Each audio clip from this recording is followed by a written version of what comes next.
শরীরকে সঠিকভাবে গঠন করতে হলে খেলাধুলার একান্তই প্রয়োজন রয়েছে।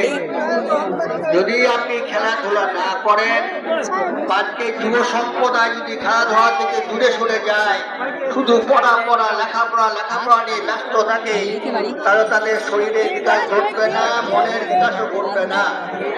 তাই যে কোনো কাজের জন্য